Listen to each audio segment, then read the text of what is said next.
जय जगन्नाथ मु दिवाकर दास आपण मानक प्रणाम करुच्ची आसंता अगस्त 28 तारिख पवित्र श्रावण पूर्णमी आउ राखी बंधन यही दिन पड़ुची चंद्र ग्रहण आउ ये चंद्र ग्रहण को नहीं कौन रही नीति नियम ये संपूर्ण वीडियो को आपण मान आगे कहूँ कहीं चंद्र ग्रहण में आपण मैंने जानते किसी नियम रही हांडी छाड़ जो भाव पाक निषेध आउे आप जानते गर्भवती नारी मान विशेष सतर्कता अवलंबन करने को पड़े यही चंद्र ग्रहण आ सूर्य पराग तो एथर 28 तारिख जो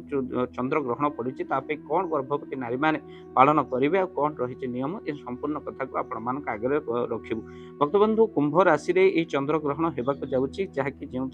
प्रथम राहु विराजमान कर कुंभ राशि चंद्र ग्रहण जहाँकि यह आंशिक चंद्र ग्रहण भारतीय समय अनुसार शुक्रवार दिन यह सकाळ 8:04 आरंभ हो सकाळ 11:22 समाप्त होगा जाऊँगी आउ थे कहीदू यह आंशिक चंद्र ग्रहण आ भारतीय समय अनुसार शुक्रवार 28 तारिख सकाळ 8:04 आरंभ हो सकाळ 11:22 समाप्त हो यह चंद्र ग्रहण यह उत्तर अमेरिका दक्षिण अमेरिका आफ्रिका देखा तेणु यह जो चंद्र ग्रहण ये चंद्र यही समय लाल और नारंगी देखा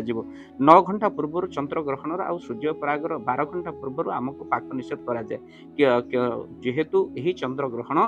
आंशिक चंद्र ग्रहण पुणी अदृश्य चंद्र ग्रहण जहाँकि भारत में दृश्यमान नुहे तेणु से चंद्र ग्रहण पालनीय पालन हेब ना तेणु चंद्र ग्रहण जहाँकि भारत में ओडिशा रे पालनीय नुहे तो से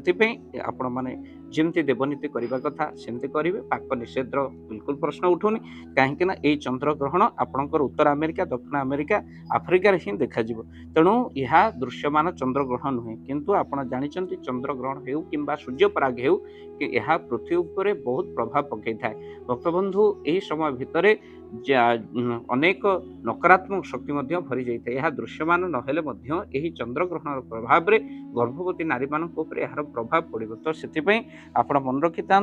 कौन करेंगे गर्भवती नारी मैंने जहाँकि शुक्रवार अगस्त 28 तारिख रही सकाळ 8:04 अगस्त से जो 28 तारिख दिन 11:22 पर्यंत